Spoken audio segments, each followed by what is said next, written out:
Olá, pessoal, tudo bem? Muito boa noite. Sejam muito bem-vindos a mais um Olhar Plural com a Ciane, né? Comigo.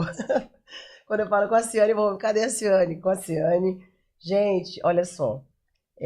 Hoje eu tô retornando, né? Tô bem melhor da gripe. Vocês sabem que eu tava sem voz esses dias todos, mas hoje eu tô bem melhor, graças a Deus. Obrigado para vocês que me indicaram um monte de remédios aí no nosso chat. Depois eu estive olhando. Obrigada, Josi. Obrigada, gente. Marceleza também, que me indicou um chá aí, um xarope. Enfim, antes de começar o programa, eu quero mandar um abraço muito especial para nossos patrocinadores, né? Que é a NutriWay Suplementos, fica na rua Manuel da Nóbrega, 219, centro de Diadema. Na verdade, é um grupo de empresas. Essa empresa, gente, é um grupo, mas depois eu vou falar o endereço das outras empresas. Também o Espaço Rana 7, que é o meu espaço, fica na Gaspar Ricardo 221, centro de Diadema. Também para o restaurante Havaí, na Rua Brigadeiro Faria Lima, 2433, Centro São Bernardo do Campo. E também Criativa 3D Produções. Você que quer ficar lindo na foto, quer ficar maravilhoso, já sabe. E também um abraço especial para o outro patrocinador nosso, que é Dexter English. Quer aprender a falar inglês em 90 dias, 3 meses, gente? Quer destravar o seu inglês? Então você vai falar com Gabriel Eric. E eu quero apresentar para vocês, hoje nosso programa está diferente. Quero apresentar para vocês o Dr. Alberto Yoshida, perito criminal. Seja muito bem-vindo, boa noite, tudo bem? Boa noite, Anne. Boa noite a todos. Muito bom, bastante honrado por estar aqui hoje, para nós batermos um papo. Estou aqui à disposição. Muito obrigada, eu fiquei muito contente. Eu quero mandar um abraço muito especial para o Vinícius, né? O Vinícius aí que fez essa ponte, né, entre a gente. E eu fiquei sabendo, Vinícius, que você é um aluno aplicado, que você é um menino bom, né? Como diz, não só nos bastidores aqui, mas a gente sempre ouve falar muito bem do Vinícius, né? Que ele é um bom garoto. E boa noite, diretor. Boa noite, Alberto, boa noite, Ciane. Seja bem-vindo, Alberto. Obrigado, boa noite também, diretor. E hoje a gente vai falar um pouquinho sobre os bastidores da perícia criminal, sobre justiça, humanidade, com o Alberto, tá vendo aí? O negócio tá bom, né? E a primeira pergunta da noite é o seguinte: você está completando 30 anos de carreira na perícia criminal, né? O que te motivou a seguir esse caminho e como foi o seu início na profissão? Fala um pouco pra gente sobre você, sobre o que você fez antes de começar essa profissão e esses 30 anos para nós. Perfeito, Ciane. Essa é uma pergunta que todos têm, e muitos têm uma curiosidade de saber o que faz, por exemplo, um perito criminal, o que instiga, o que estimula uma pessoa a querer, por exemplo, mexer numa cena do crime, principalmente quando tem cadáver. Meu Deus. Isso é uma dúvida que todos têm, e qual é a razão de tudo isso, e se a gente não sonha com esse tipo de situações, né, com esse tipo de trabalho. Pois bem, mas eu sempre falo que a minha carreira, na verdade, como perito criminal, esse mês fazendo 30 anos...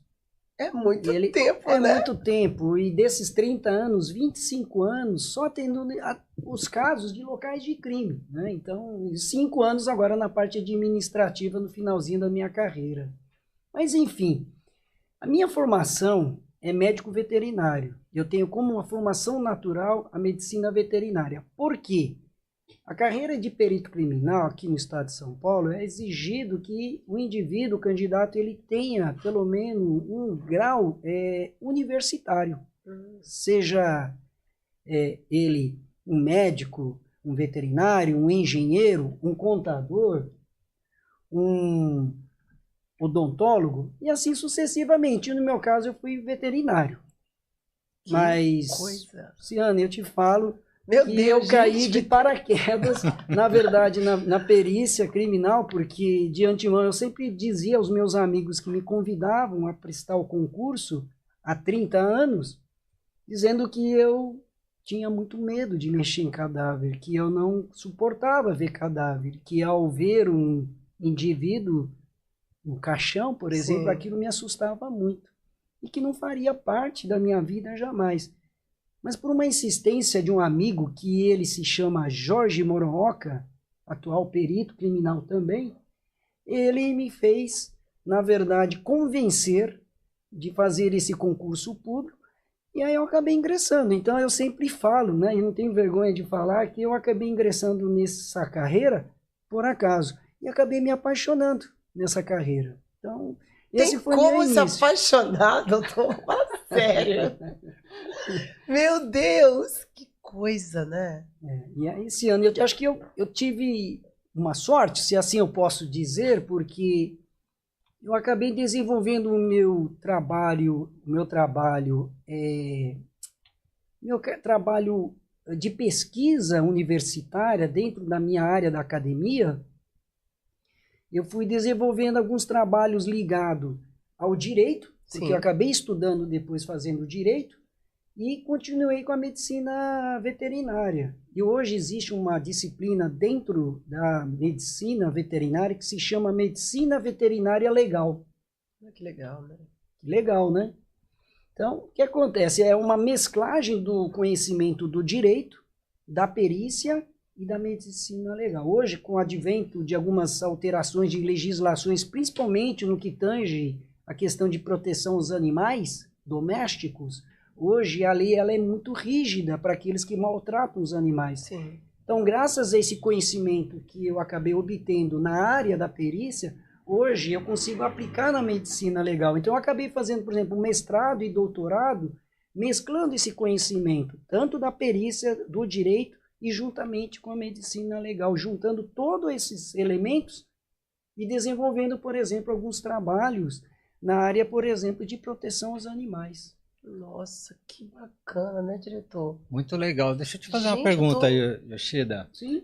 Como o cargo, né, vamos dizer assim, não exige uma especialização na área, como que isso funciona? Você tem um processo interno, como é que se fala? Aulas, né? Tem um programa para a pessoa se especializar? Sim.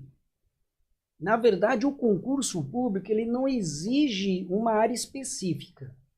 Então, ele também não exige que o candidato ele esteja também a par dos conhecimentos, por exemplo, da área da ciência forense. Por quê? Uma vez ingressado nesse concurso, os candidatos recém-ingressados, eles passam por uma academia que pode aí perdurar por uns 8, 9 meses, e aí nessa academia ele acaba absorvendo algumas informações, ele tem aulas, Ciane, eles têm aulas ali que vão conhecer lá informática, criminologia, criminalística, enfim, todas as disciplinas que estão relacionadas com os atendimentos de casos de locais de crime. Então não há necessidade, mas essa pergunta é muito importante, porque é muito comum o pessoal questionar, por exemplo, se o cargo é muito específico. Por exemplo, no meu caso, eu sou médico veterinário. Eu sendo médico veterinário, eu só atenderia, por exemplo, só casos relacionados a maus tratos? Não. Não. Então não é isso. Eu atendo, por exemplo, acidente de trânsito, eu atendo desmoronamento em alguns casos, eu atendo homicídio provocado por disparos de armas de fogo, não necessariamente em animais, mas também em humanos. Então, a qualificação do indivíduo chamado de perito criminal, ele apresenta atribuições gerais, desde um simples atendimento até os atendimentos mais complexos. Então, não há necessidade de uma especialização.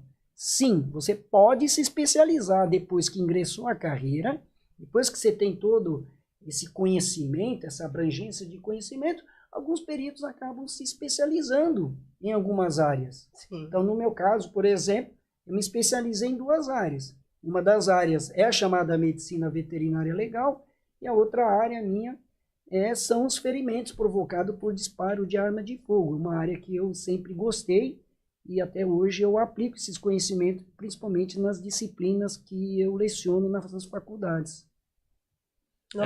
Essas especializações você faz em faculdades, ou é a própria polícia legal? Não, eu não faço em faculdade porque a disciplina, a matéria chamada criminalística, criminologia, infelizmente, não é oferecida em faculdades.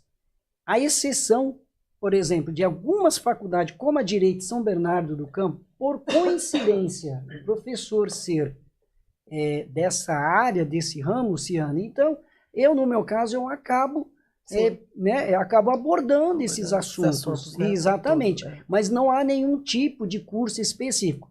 Assim, para o público. Entendi. Existem, sim, cursos internos que o perito, o funcionário, o servidor, né, público, ele pode, sim, ingressar e fazer isso. Fazer mais para poder ter mais conhecimento. Mais ter conhecimento, né? Mas algo muito específico da área do servidor público daquela área, daquela região. Interessante. Obrigado.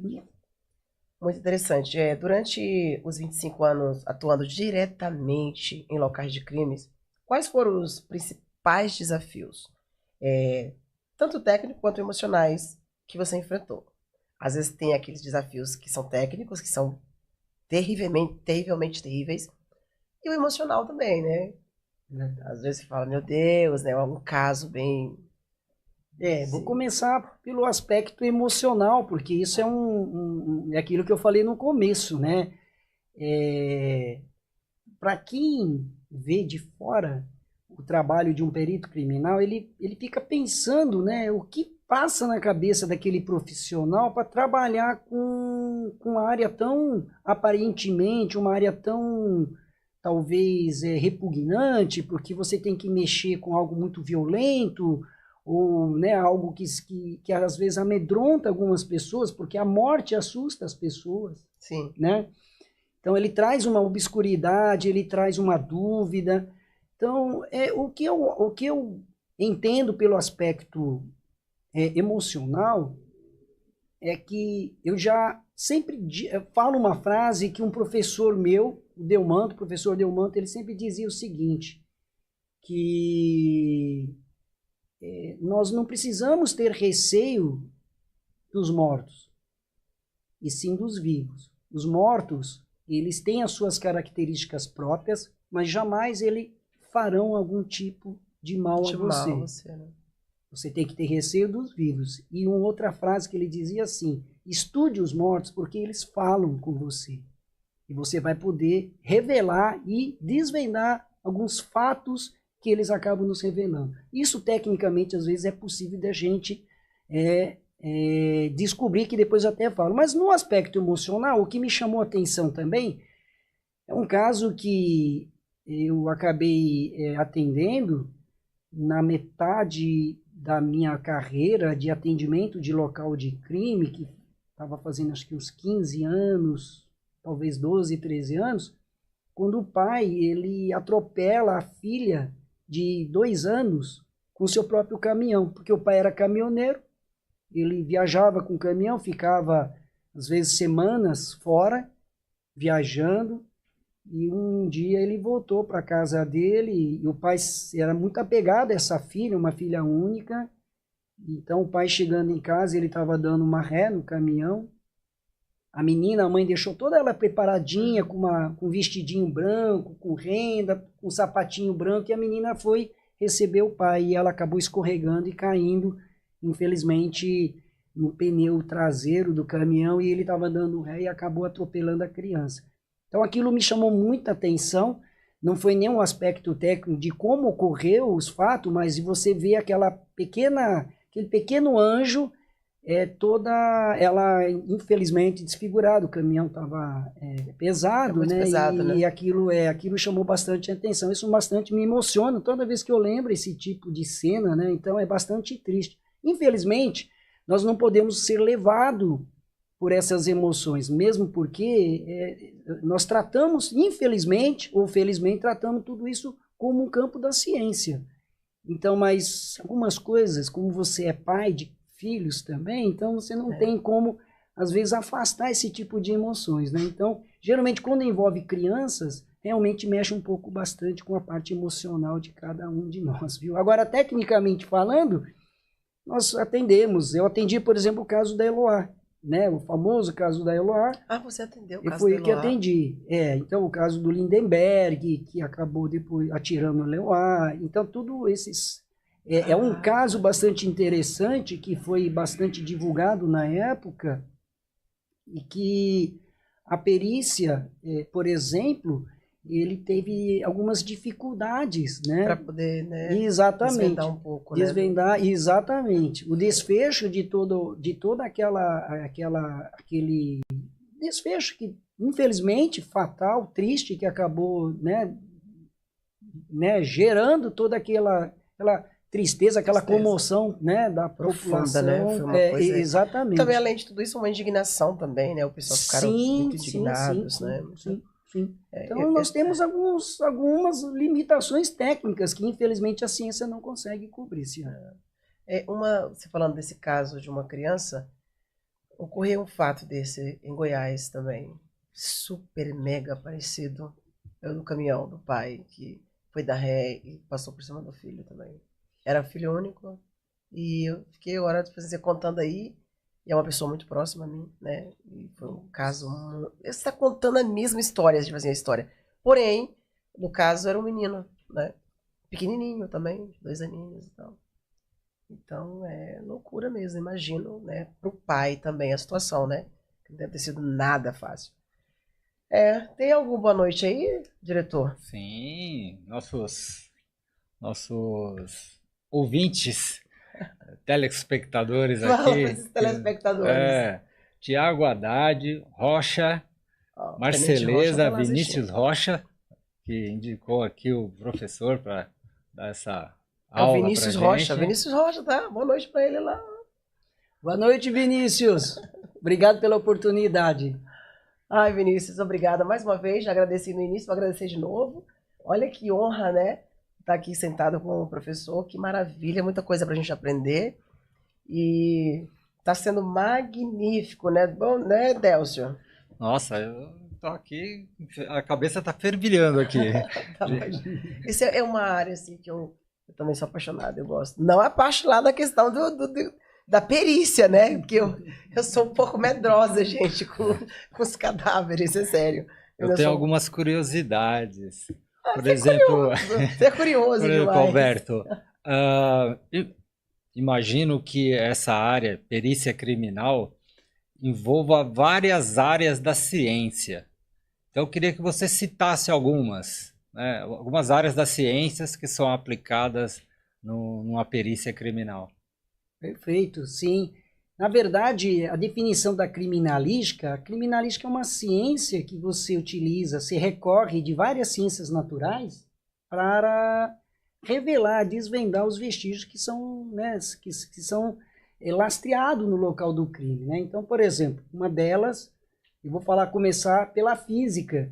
Quando nós estudamos a física, por exemplo, o efeito, por exemplo, da atração da gravidade que o nosso planeta Terra tem, toda vez que você projeta um objeto, ele forma uma parábola, enquanto na superfície de Terra, ele tem uma função muito importante, principalmente quando se estuda a chamada balística forense, principalmente a balística do meio, que nós estudamos o comportamento do projétil de uma arma de fogo, que ao ser projetado do cano da arma de fogo até atingir o alvo, ele faz um trajeto, que por vezes, para quem é leigo, acha que é de uma linha reta, e não é. E não é, né? E não é. Então, nós utilizamos, por exemplo, a física para estudar isso.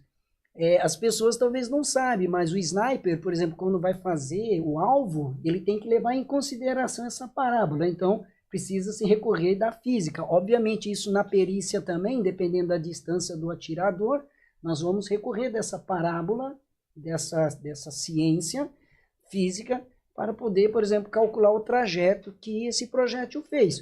Um caso muito também comum é a utilização do conhecimento do DNA, que é o ácido desoxirribonucleico, você saber entender como é a sequência da citosina, guanina, adenina, na sua conformação genética de uma pessoa. Então, aquela informação, por exemplo, exige um conhecimento, por exemplo, da biotecnologia, da genética, que é exatamente para aplicação na área da ciência, né? Nós temos também a dactiloscopia, o pessoal conhece como impressão digital, também é um conhecimento da área da ciência, que envolve indiretamente o DNA, porque isso daqui é uma revelação do DNA de cada um, que é único, e isso daqui é a expressão da genética de cada um também, que torna único, não é, única, exatamente. Única, então, né? nós temos vários, né? Tem Se for citar aqui a geologia para saber o tipo de terra que estava envolvido, dependendo das pegadas que a pessoa leva, a parte da biologia, por exemplo, da flora aquática. Eu falo isso da flora aquática porque eu lembro do caso da Márcia Nakajima, em que ela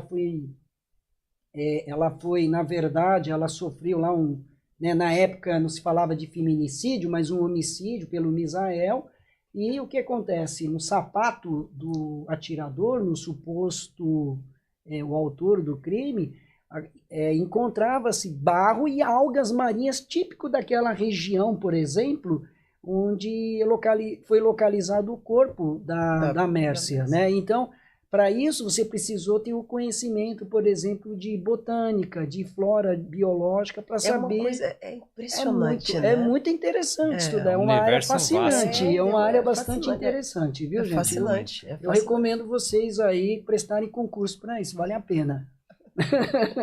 Tá ouvindo aí, né, diretor? Deixa eu aproveitar essa pausazinha. Eu acho que tem mais alunos entrando aqui, viu, professor? Professor, tem bastante. Lá, a Isabela Miranda, Esther Braga, Maitê Franco, Natália Gomes. Eita, uma turminha, hein? Um abraço para vocês. Obrigada pela audiência, olha que bacana. Tô aprendendo aqui também, viu, gente? Muito bom. Tem uma pergunta bem assim, né? Vixe. Caprichada. Como funciona na prática, professor, a rotina de atendimento em locais de crime? E há um protocolo padrão para cada caso? Exige uma abordagem diferente ou não? Tem um protocolo, é sempre assim? Ou tem, para cada abordagem tem uma coisa diferente? Fala um pouco para nós sobre isso. Sim, Ciane, sim. Para cada local, para cada atendimento, existe um POP, né? Que é um protocolo de operação padrão.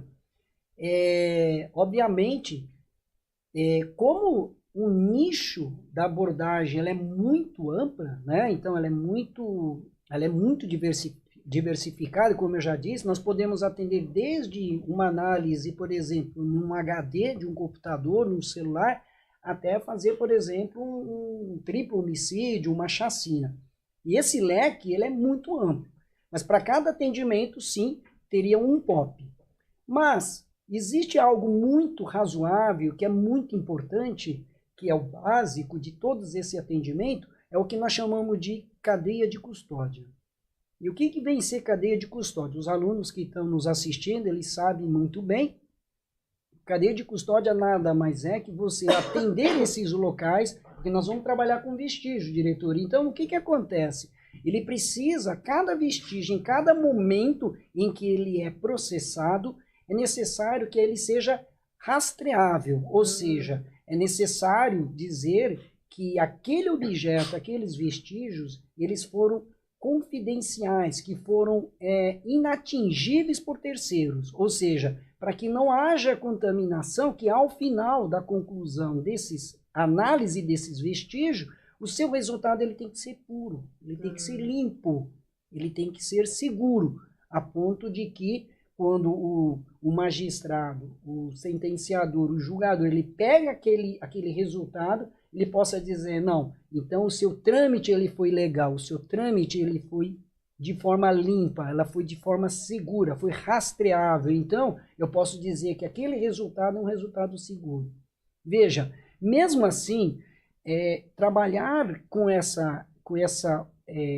padrão de operação padrão, ele não é tão simples assim, porque uma coisa é na teoria, outra coisa é na prática, né? Tá? Então, na prática é assim, você vai fazer um local de crime, você não tem um horário, você vai num lugar hostil, você pode estar fazendo um local na via pública, quando vem as intempéries, as chuvas, tudo isso são fatores que podem também alterar um pouco os elementos.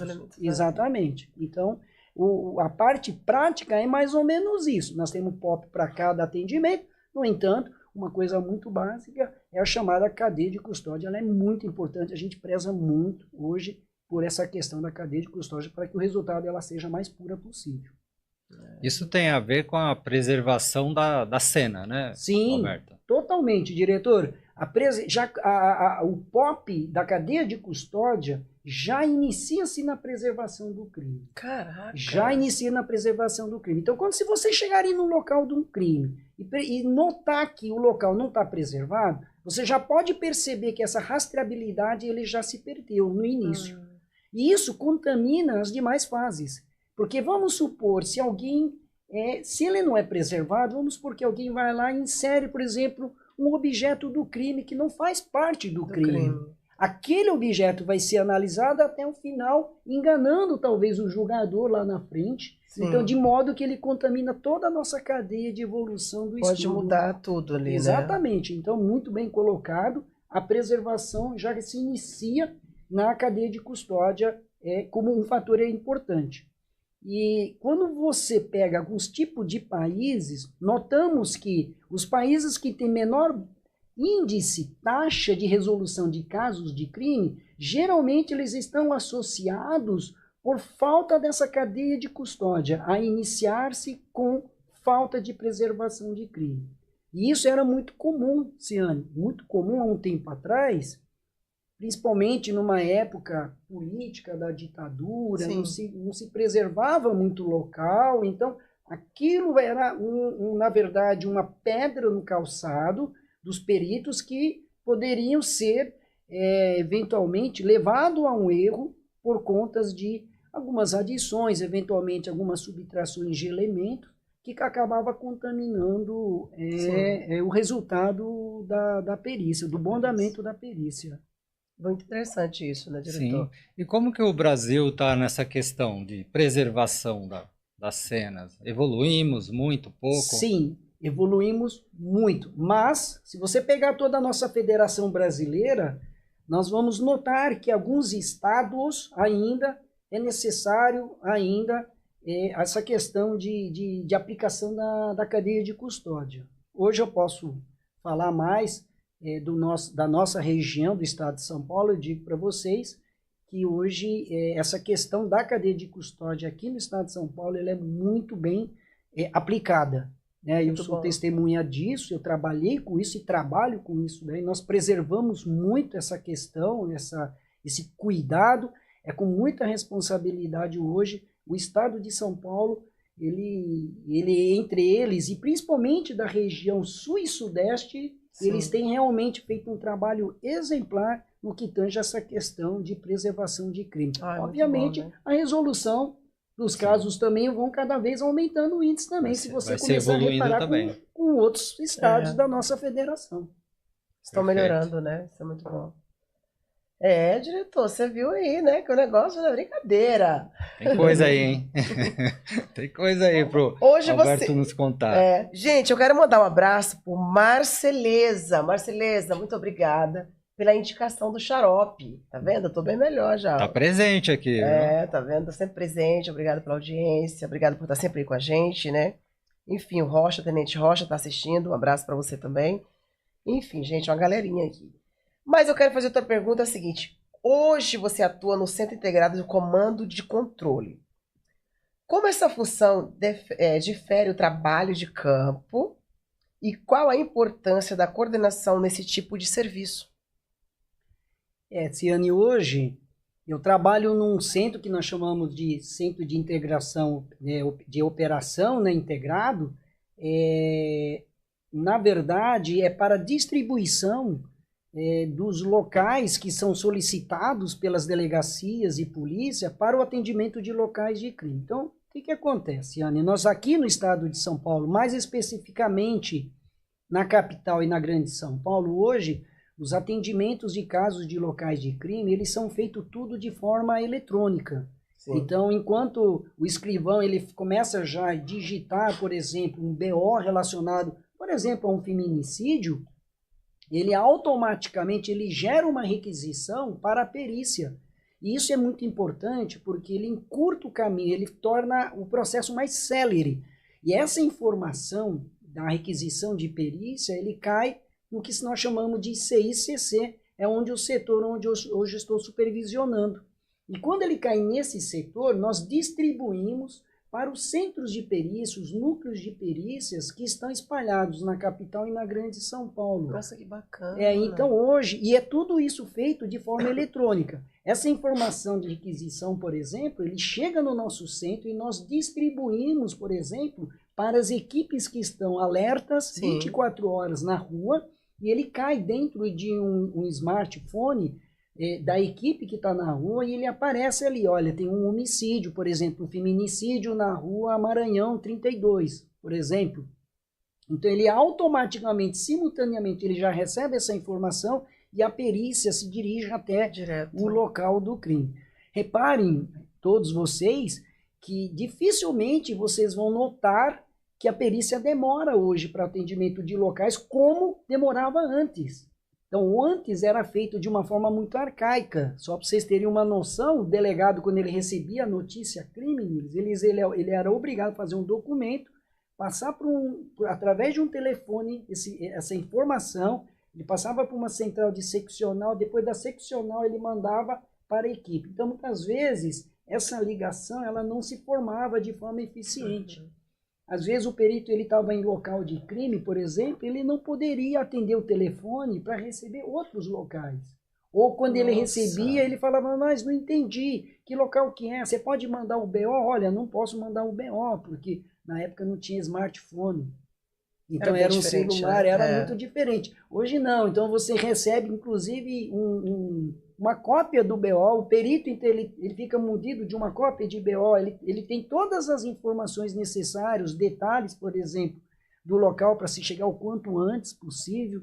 Então ter todas essas informações simultaneamente, tornando célere os locais de atendimento de crime. Então mudou bastante, né, diretor? Era isso que eu ia perguntar, né? Não que eu tenha avançaram bastante, vivência né? nisso, Muito, mas tinha realmente essa questão, né? As pessoas sempre, nossa, mas demora muito quando tem um acidente com vítima fatal, até o perito chegar demora-se horas, né?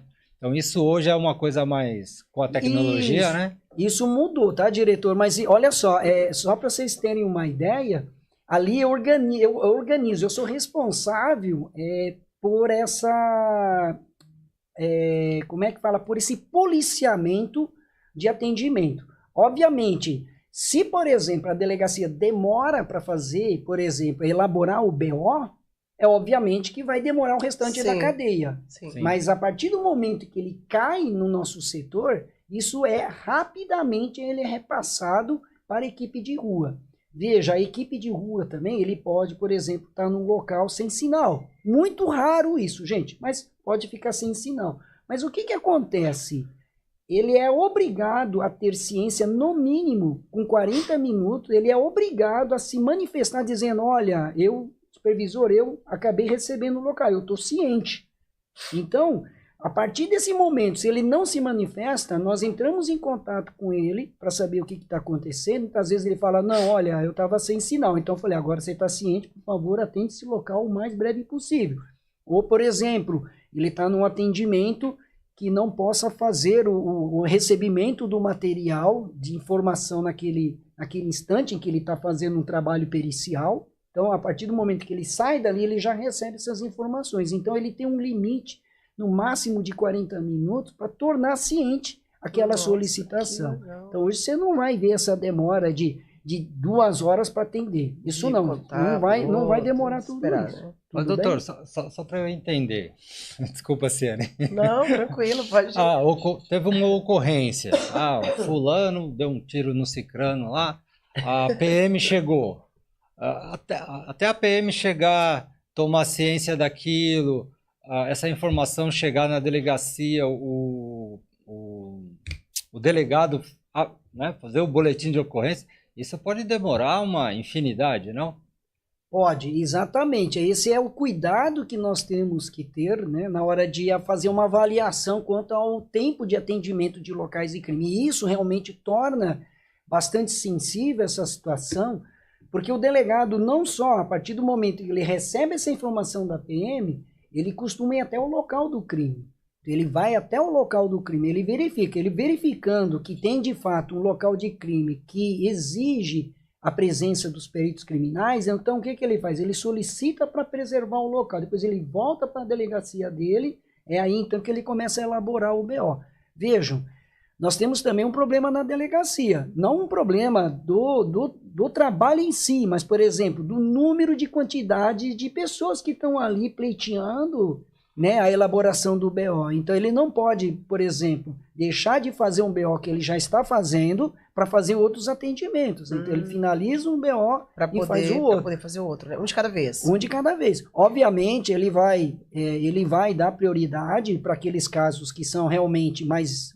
Não que seja mais importante, menos importante, mas aqueles casos que envolvem via pública, né? Por exemplo, um cadáver na via pública, um acidente de trânsito com vítima fatal, por exemplo, né? Então, um homicídio, um feminicídio, então, isso tem uma prioridade. Vai dar prioridades, né? Prioridade. Mas mesmo assim, como o diretor ele comentou, tudo isso ele tem um tempo, não é, para ser processado.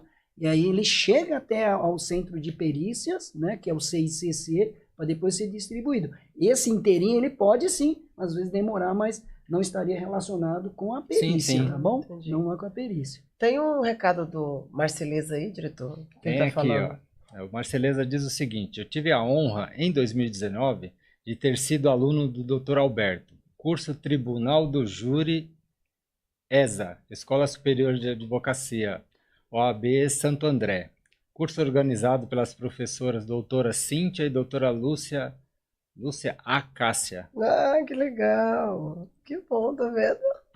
É Marcelino, né? Marceleza, né? Ô, Marceleza, é um prazer, eu lembro quando eu fiz esse curso. Na verdade, não era um curso, né? Eu fui para bater um papo, para conversar um pouco. E a professora Lúcia também, ela foi a organizadora, inclusive conversei com ela semana passada, né, sobre algo relacionado a esse curso.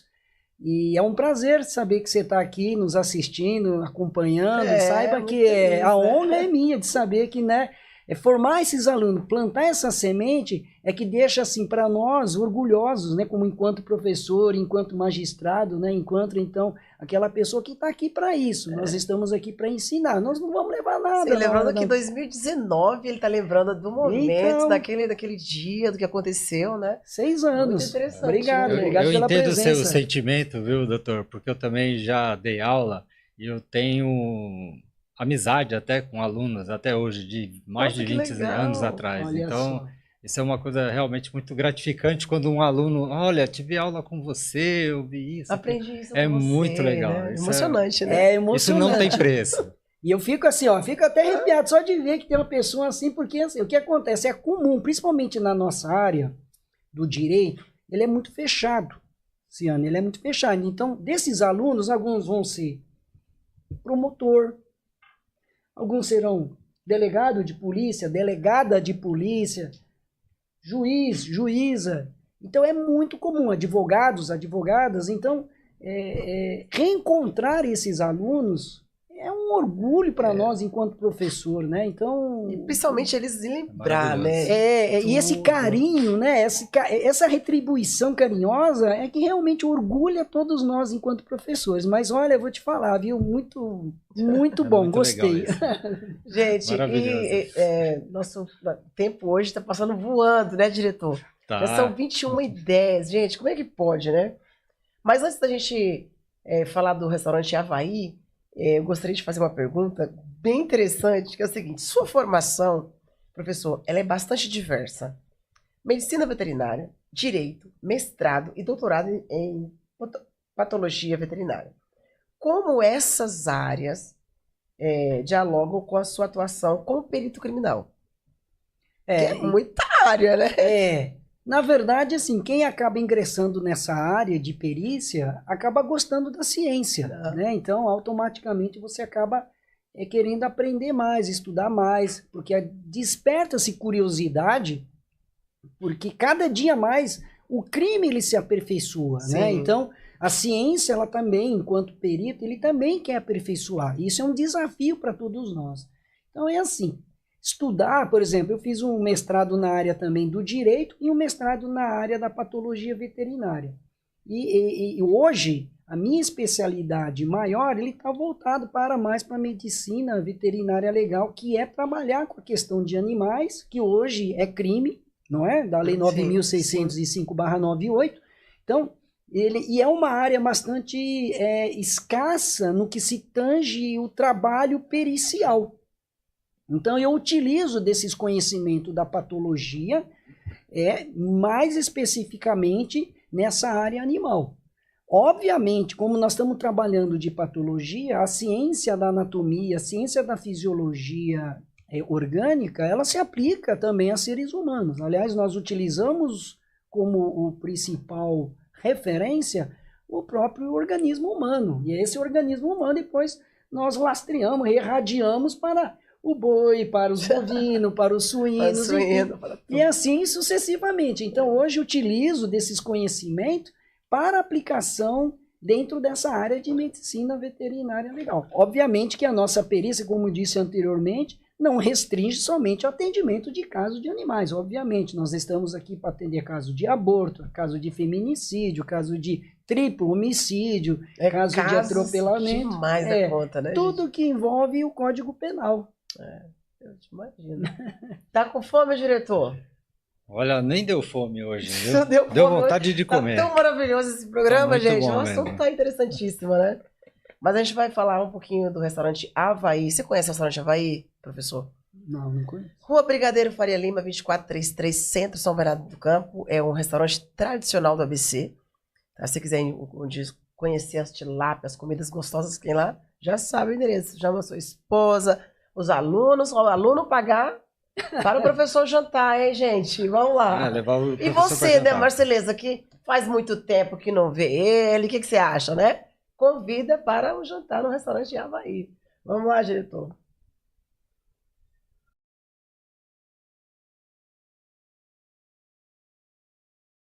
O restaurante passou por uma baita reforma, está ainda mais aconchegante e acolhedor.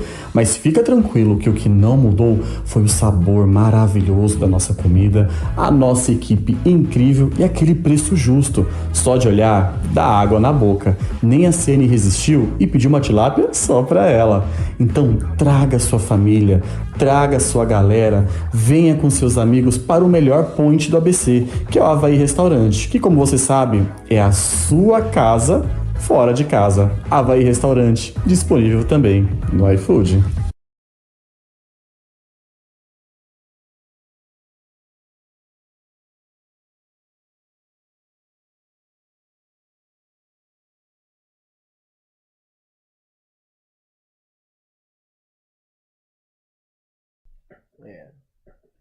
Tudo bem?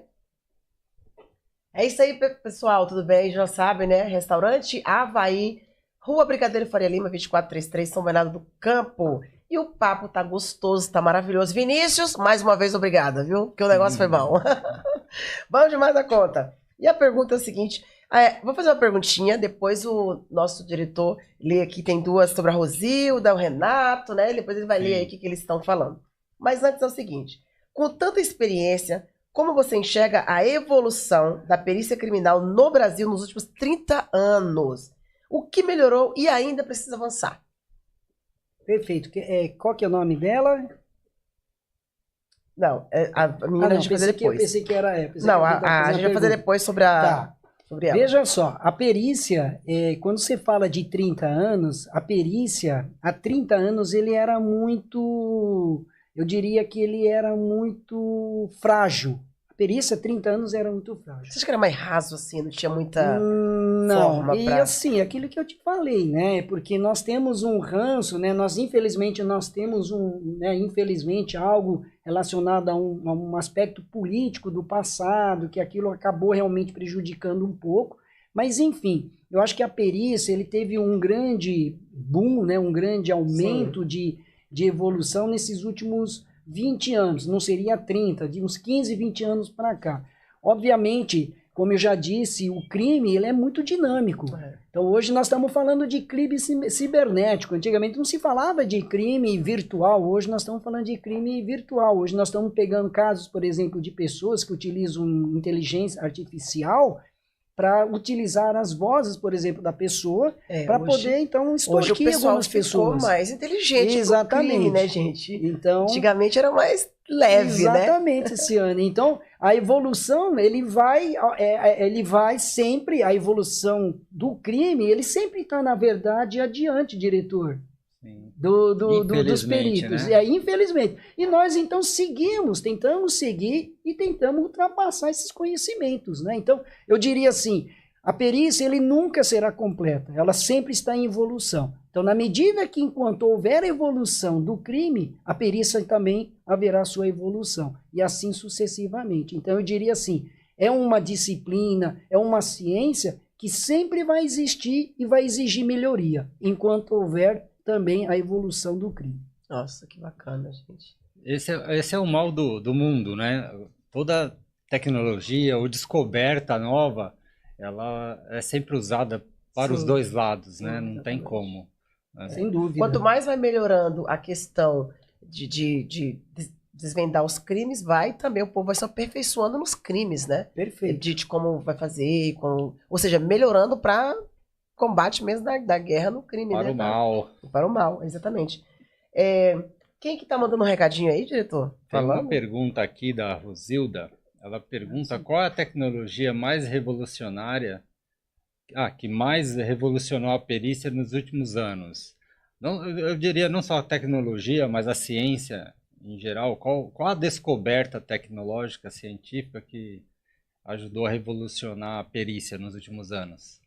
Rosilda, é o seguinte, hoje nós temos, graças a Deus, nós temos hoje, né, acesso a várias tecnologias. Então, hoje eu diria assim, uma das maiores tecnologias, não tenha dúvida, é essa área relacionada à área da informática, tá? Então, por exemplo, hoje, vou falar aqui pelo estado de São Paulo, porque eu posso ter essa vivência prática dessas tecnologias.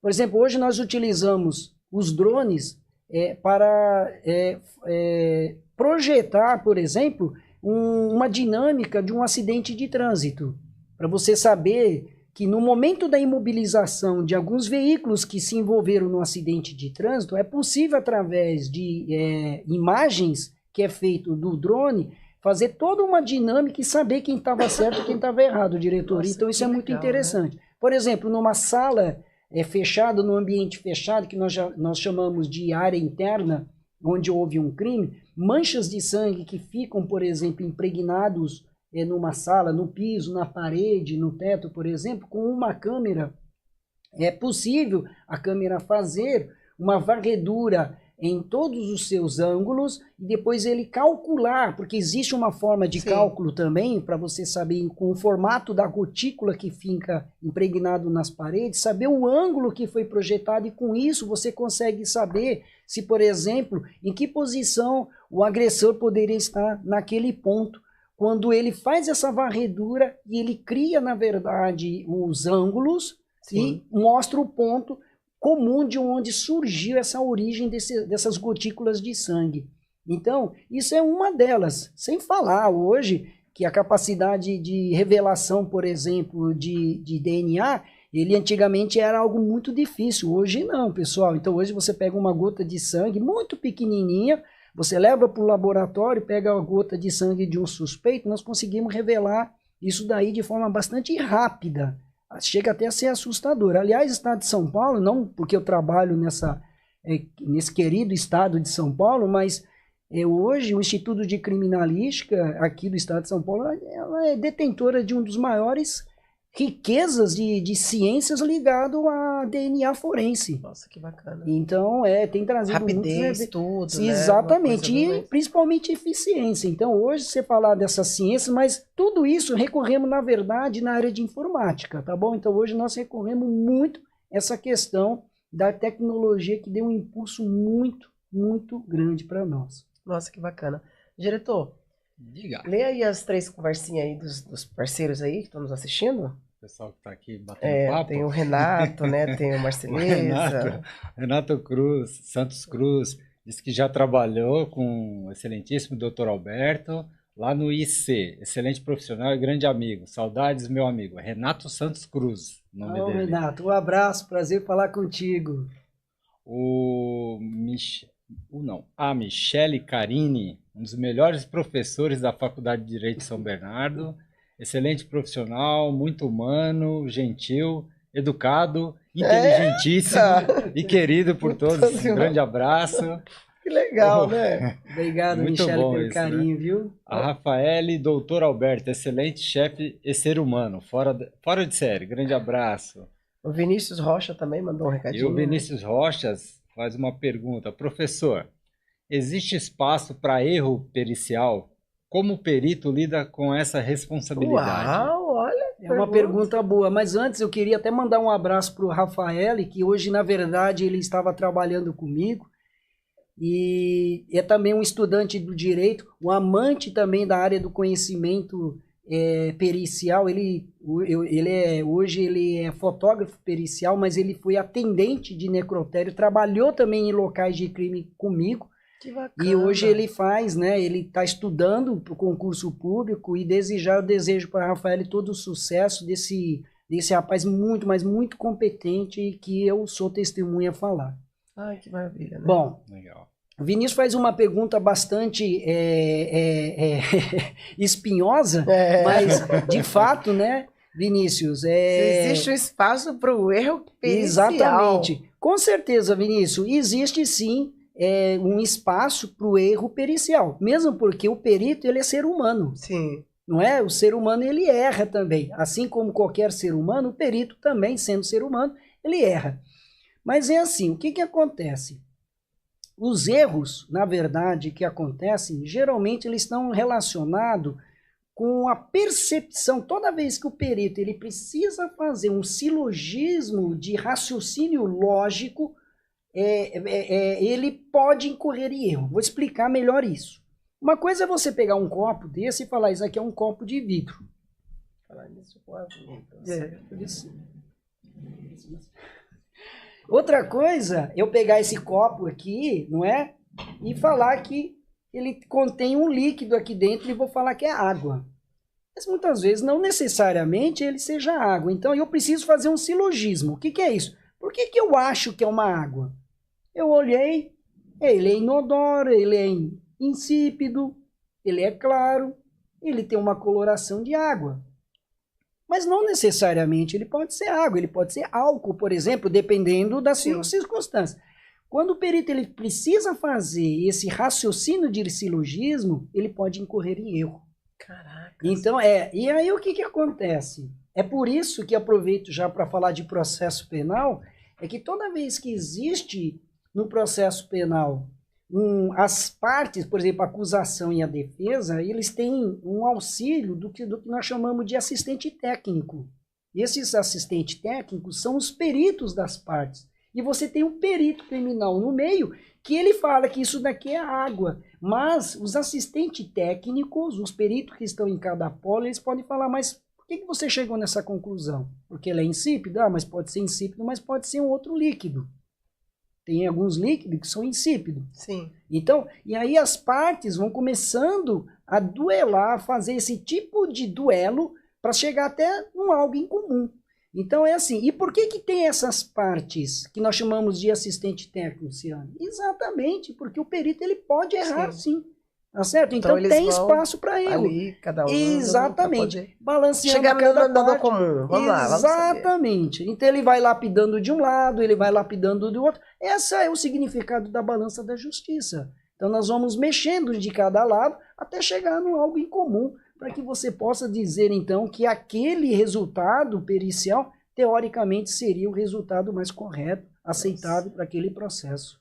É muito bacana. Ou seja, a chance de erro, mas existe todo um protocolo, um processo para que minimize isso ao máximo, né? Perfeitamente. Já começa, por exemplo, o que nós chamamos de cadeia de custódia, né? Então, por exemplo, um dos assistentes técnicos, ele pode notar o seguinte, que na perícia que o perito ali fez, ele examinou, ele notou, por exemplo, que o perito ele esqueceu de lacrar um determinado projétil de arma de fogo.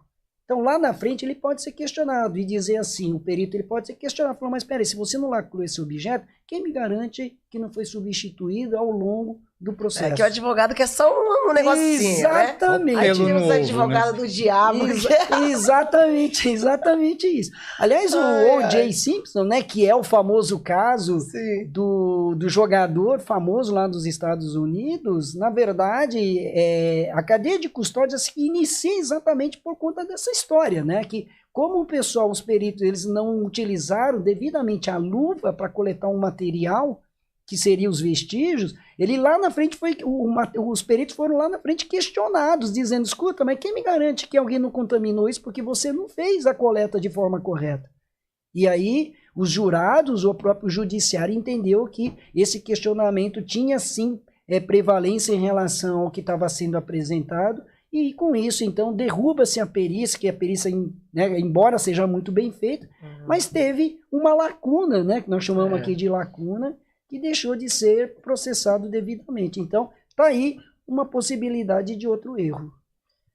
Eu tenho uma pergunta que eu não posso deixar de fazer. Pode fazer. Olha, ele está interagindo hoje, hein, professor? Ele gostou mesmo. Pode falar, diretor. Alberto, tem algum caso que você não claramente, mas citar para a gente, onde a cena foi modificada, foram colocados elementos que não faziam parte daquele crime, e a perícia conseguiu desvendar isso e dissipar todo esse imbróglio? Parabéns, a pergunta que o homem hoje tá demais. Vou falar. Diretor, sim, eu peguei vários casos, mas tem um caso que eu faço questão de apresentar isso nas minhas salas de aula. E eu já vou adiantar, se tiver algum aluno aqui que não chegou aí nessa parte da balística, mas eles terão essa oportunidade de ver em loco, porque eu acabei, inclusive, fotografando, captando as imagens de um local que foi adulterado, né, propositalmente, né, então, bloqueando, adulterando o local do crime. Então, mas um fato na verdade, um caso em que existe uma vítima de um roubo. Essa vítima de roubo, ele, na época, né, ele era um lutador de MMA, né, um lutador muito forte, ele era muito grande, e a pessoa, o roubador, a pessoa que ele ia roubar, né, então o meliante, ele estava com uma arma, portando uma arma, e ele abordou essa vítima por trás, e essa vítima, por conta da sua habilidade, ele consegue desarmar esse indivíduo, consegue dar um golpe nele e efetuar 2 disparos no peito desse indivíduo. Então, quando eu chego no local do crime, o que eu noto é que essa arma está na mão do meliante. Oxi! Está na mão do meliante. E detalhe, Ciane. Como que o meliante vai... Pois e na mão esquerda, a arma. Vejam, e eu perguntei para ele, né, para a vítima, dizendo, olha, o que aconteceu? Então ele começou a falar que ele conhecia as artes marciais, que ele tinha habilidades para desarmar, tal, que nesse caso ele aplicou um golpe, que ele me foge a memória de qual golpe que ele deu, o nome do golpe, mas que ele diz que consegue pegar na mão desse indivíduo, ele vira o pulso desse indivíduo, até porque o indivíduo que era o roubador, que foi abordar a vítima, ele era também uma pessoa bastante magra, como eu, pequenininho, magrinho, né? E ele diz que pega no pulso desse indivíduo, ele consegue virar o pulso desse indivíduo nessa posição, e ele consegue, então, fazer com que o próprio indivíduo dê 2 tiros no próprio peito. Então, ele vai lá e puxa o gatilho dele, ele vai lá e dispara. Como que vai disparar com a mão esquerda toda... Mas a questão não é nem isso. A questão não é nem isso. Ele não era canhoto, ele era destro, para começar. Então, para vocês verem. Então, isso não é... Mas assim, não adianta o perito chegar lá e falar, não, mas espera aí, esse rapaz era destro. Você tem que explicar por que era destro. E outra, você não tem como indivíduo dar 2 disparos no seu próprio peito. Até dá, se você pegar a tua mão, forçar, você consegue fazer isso. Mas naquela cena não foi isso que aconteceu. Então você tem que provar tecnicamente, na forma da ciência. E com tanta eficiência. Exatamente. Tiro no peito. Não, mas é porque o tiro, teoricamente, ele encostou no seu próprio peito, né? Mas você tem que provar por que não foi ele que deu. Porque é o seguinte, existem vestígios que a arma de fogo ele deixa no alvo, dependendo da distância que ele atira. E naquela distância em que ele vira a própria arma, ele deveria ter ficado, por exemplo, uma zona de esfumaçamento, e não tinha na roupa. Isso significa que esse tiro foi dado à distância. A distância, não e de perto. Exatamente. Não perto, né? E quem é que deu esse tiro? Com certeza foi o cara, né? Exatamente, a vítima. E outra, a Você não mão... falou, não cansa a minha inteligência, por favor. Não, Marciane, é exatamente isso. Então, porque assim, não precisava, às vezes, ser um perito para observar isso. Bastava que um pouco de conhecimento, e isso os alunos da Faculdade de Direito de São Bernardo, eu tenho esse orgulho de falar que eles vão sair com esse conhecimento lá, né? Então, eles bateriam o olho já de imediato e falariam, não, tem algo errado, esse tiro não foi dado a curta distância. Ele foi dado à distância, porque não tem vestígios ali que justifiquem essa distância. E tem um detalhe, a questão é da mão. Por que eu sei que ele estava morto? O indivíduo estava morto. Como é que a gente sabe que o indivíduo era destro e não era canhoto? Não faço ideia.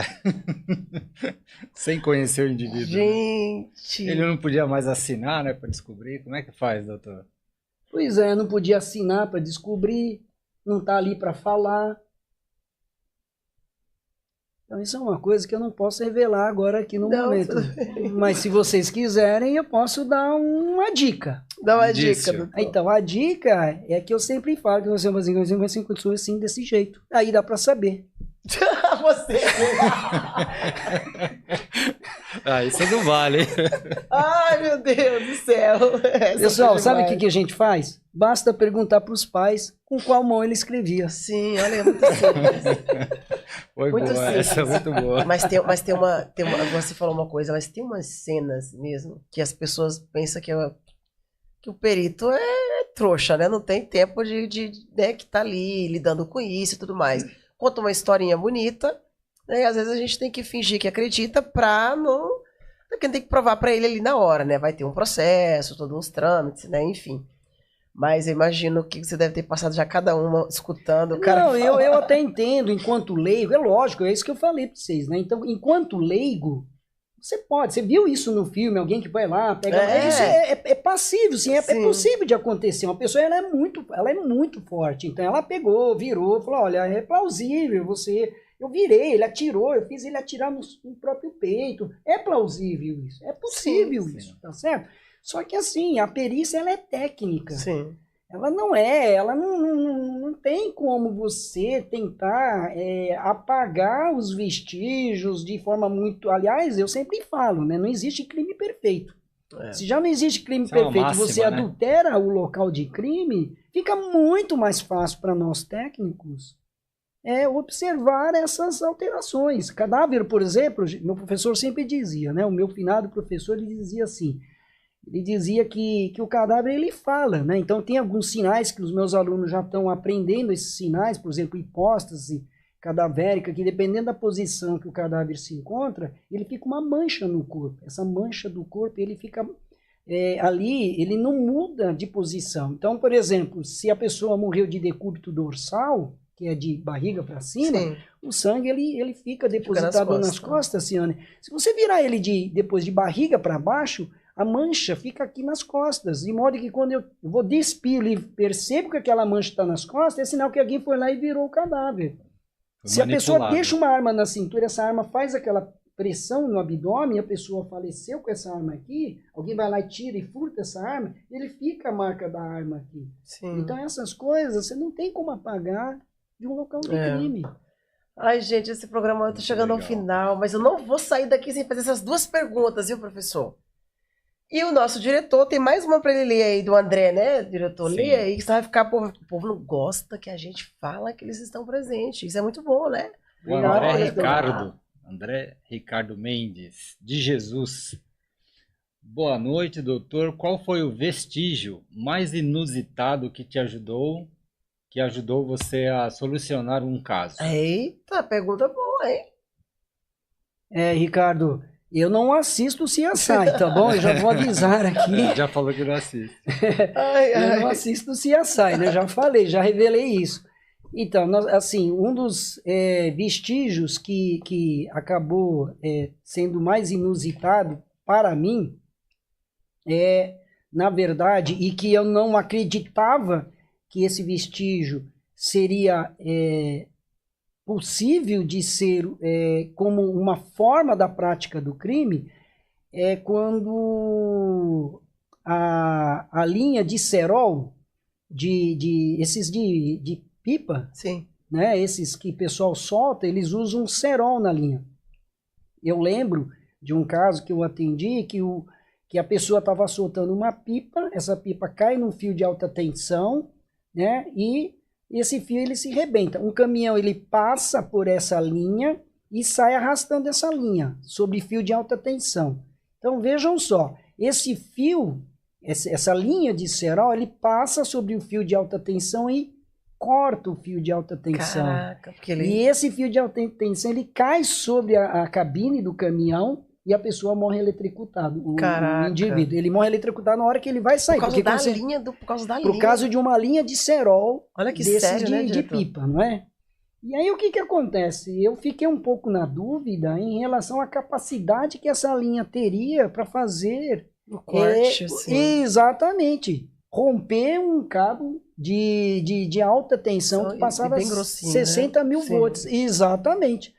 Então nós fizemos um teste, pegamos então o cabo, depois fizemos um teste e nós notamos que realmente, de fato, ele poderia fazer, desde que ele atingisse uma certa velocidade, uma certa quantidade de extensão da linha poderia ter rompido. Até com a velocidade começa a esquentar. Exatamente, né? E acaba exatamente. cortando. E outra coisa, depende também do tipo de cerol. Então, qual é o cuidado que eu tive ali no local do crime? Eu peguei uma extensão da linha que havia ainda ali, Sim. recolhi aquele material, cortei um pedaço do mesmo fio de alta tensão e fui fazer esse teste no laboratório. E ali eu consegui comprovar que, de fato, a linha de cerol era possível de fazer esse serrilhamento, essa secção de um cabo bastante grosso, né, por sinal, a ponto de provocar o rompimento de cabo de alta tensão de 60 mil volts e provocar o seu rompimento até atingir a capota do veículo e eletrocutando o condutor desse veículo. Levando a morte. O que nós chamamos de eletropressão. Nossa, gente. Caraca, você viu aí, né, gente? Quem tem suas pipas, corram pra longe de mim, viu? Nossa, é muito perigoso. Cuidado dos motoqueiros, motociclistas, né? Muita gente teve uma época aqui em Diadema que morreu muitas pessoas, assim. Gente, toda hora passava, cortava a pessoa. Meu Deus, que horror. Aqui na Imigrantes é super perigoso essa época de pipa. Sim. Você passar ali de moto é muito perigoso. Aí, Ricardo, tá respondido sua pergunta. André Ricardo, tá vendo? Que pergunta interessante, né? Bom, gente, a gente tem duas perguntinhas para finalizar. Além da atuação prática, você também leciona. Como é transmitir esse conhecimento para os alunos e a visão que você tenta passar para os futuros profissionais? Né? Olha, eu vou falar que passar essas informações é fantástico, é maravilhoso. Passar o seu conhecimento, ensinar a outrem é algo bastante mágico. Eu sempre falo que para mim é um orgulho, é uma honra sempre poder dividir esses conhecimentos. Como eu disse, eu não preciso guardar esse conhecimento. Se esse conhecimento puder trazer frutos, gerar sementes para, consequentemente, outros também puderem transmitir essas informações, esse é o meu dever enquanto professor, enquanto mestre, né? Enquanto divulgador dessas informações. Então, eu digo que poder lecionar, poder falar sobre essas questões, para mim é tudo que eu posso na minha vida e me sinto bastante feliz. Não faço isso por condições financeiras, econômicas. Pelo contrário, é pela uma satisfação profissional que eu gosto, né? Gosto de fazer o que eu faço. E ver esse profissional saindo dali, né? É uma coisa... muito bom, preço, é né, muito bom. pessoal? Isso sim, não só para os alunos, mas profissionais também, como eu faço algumas palestras, alguns eventos para alguns profissionais, como é o caso do colega que foi assistir uma palestra na OAB, como eu já ministrei alguns cursos lá sobre a nossa perícia. Aqui, né? Exatamente. Te encontro na UAB lá em São Bernardo e Santo André. No ESA, exatamente. Olha que legal, né? Gente, eu quero, antes de fazer a última pergunta, nosso programa está chegando ao final. O professor vai voltar de novo, né? Porque foi bom demais, né, diretor? Eu quero mandar um abraço especial para NutriWay Suplementos. Gente, se você estiver aqui em Diadema, fica na Rua Manuel da Nóbrega, 219, centro de Diadema, se fala com o Felipe. Mas se você estiver, olha só, tá vendo? Nós temos creatina, temos Isoway, Protein aqui, tudo você encontra lá na NutriWay Suplementos. Então, na Rua Clodomiro Amazonas, 886, Itaim Bibi. Também na Avenida Hélio Pelegrino, 743, Vila Conceição. E na Avenida Jurema, 286, São Bernardo, não, Moema. Olha São Bernardo do Campo. Tô querendo voltar para São Bernardo, tá vendo, né? E vai que tem lá, né, gente? Porque o grupo tá só crescendo. Neto, um abraço carinhoso para você. E é isso aí, muito obrigado. Gente, se precisar de creatina, suplementos, corra nesses endereços da NutriWay Suplementos. Obrigada. E para finalizar, professor, temos uma pergunta aqui bem interessante, que é o seguinte: para fechar com chave de ouro esse programa Olhar Plural com a Ciane, que está maravilhoso, que conselho o senhor daria para jovens que desejam seguir a carreira de perito criminal, especialmente em um país como o Brasil? O conselho que eu posso passar para essas novas gerações que vão trabalhar nessa área primeira coisa, eu digo que, na verdade, o perito criminal, ele tenta sempre buscar uma verdade. Sim. Só que é uma verdade que não pode ser revelada de forma exata, porque você não pode voltar ao passado e trazer um fato para o presente. Então, nós trazemos uma verdade que na ciência do direito nós chamamos de verdade real, né? Ou verdade processual. Havendo uma diferença entre um e o outro, a verdade processual é nada mais que você poder trazer as verdades daquilo que já passou. Então, é algo que é uma falácia poder dizer que você está trazendo algo que realmente ela pode ser verdadeira, tá? Mas que esses profissionais que vão labutar nessa área, elas precisam estar vocacionadas e elas não são difíceis, como eu pensava também. É uma área fascinante, basta, obviamente, fazer uma preparação. Hoje a procura para uma carreira dessa área é bastante competitiva, mas, no entanto, ela não é impossível. E eu sempre falo isso para os meus alunos, principalmente daqueles que estão estudando o direito, o bacharel em direito, e você, no próprio 5º ano, você já pode começar a prestar o concurso para perito criminal. E não só nessa área do direito, mas em outras áreas de ciências, como medicina, como veterinária, como odontólogo, como biólogo, ou também como bioquímico. Então, sempre se dedicar e sempre saber que o teu trabalho, ele é um trabalho para fim judicial, sempre tentando buscar equidade, sempre tentando buscar o que é justo, né? Sempre tentar buscar o que ele tenta trazer da melhor forma a perfeição de algo que já ocorreu, mas sempre trabalhando na honestidade, sempre sendo sério, sempre sendo responsável e trabalhando, acima de tudo, sempre na justiça e no bem-estar de todos. Isso é que é o mais importante. É isso aí, pessoal. Vocês viram aí o recadinho, né, do professor. Muito interessante. Verdade, né? Porque tem gente que traz como se fosse a verdade absoluta. E às vezes, como você falou, é a verdade processual, é a verdade, né? É diferente, né? E, diretor, quer mandar um abraço para alguém? Tem mais alguém no chat aí que mandou alguma coisa, que apareceu para falar um oi, lembrar um nome? A não ser o Geovânio, que chegou atrasado, mas disse que está aqui. Eita! Mas chegou. Você não é o Barrichello, não, mas é o Geovânio Peixoto, né? Tinha que ser. Eu queria agradecer principalmente ao Alberto, pela aula que ele nos deu hoje, muito interessante, muita informação indispensável, acho que para todo mundo, viu? Com certeza. Muito legal mesmo. Fiquei muito feliz pela sua presença. Obrigado, Giovanni, obrigado. Honrado também pela sua presença. Mesmo chegando atrasado, né, professor? Mesmo chegando atrasado, mas valeu. É isso aí, pessoal. Eu quero muito agradecer, tá, professor? Mesmo, de verdade, as portas estão abertas. Gostaria muito que voltasse novamente, né? Foi maravilhoso esse momento. A gente, como o diretor falou, a gente teve uma aula aqui, né?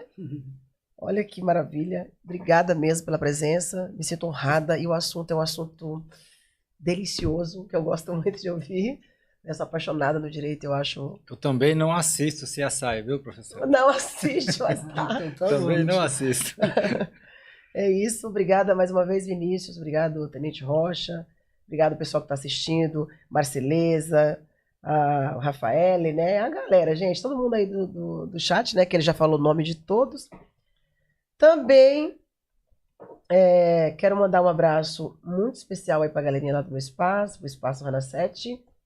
E o pessoal do restaurante Havaí que está nos assistindo. Também para o Gabriel da Dexter English. Gabriel, muito obrigada. Estamos aqui e é isso. Um beijo para todos vocês. E o Olhar Plural fica por aqui. Quer dar um abraço para alguém? Mandar um abraço, professor? Sim, eu quero agradecer, Ciane, pela oportunidade. Obrigado, Vinícius, né, pela oportunidade mesmo de convite. Obrigado pelo pessoal que está nos assistindo, o Rafael, o André, todo esse pessoal aí que está nos prestigiando. É uma honra poder falar um pouco de perícia, poder falar um pouco do nosso trabalho de perícia do Estado de São Paulo, que tem uma excelência, graças ao bom empreendimento que tem sido feito, né, aqui no Estado de São Paulo. E muito mais do que isso, saber que nós temos um público interessado nesse assunto, um assunto bastante sério dentro do processo penal. Que faz parte de tudo, né, do dia a dia mesmo, né? Saber que tem né, uma população, tem uma parcela de pessoas interessadas nessa busca da verdade, isso é muito importante. Agradeço sim pela oportunidade e fico à disposição, sim, Ciane. Se precisar de mais alguma coisa, mais algum esclarecimento, fica sempre de portas abertas também à nossa instituição. Obrigado. Obrigada. E o Olhar Plural fica por aqui. Obrigada, diretor. Obrigado a todos. Bastidores. Um beijo para vocês e até logo. Até quinta-feira, gente, às 20h30.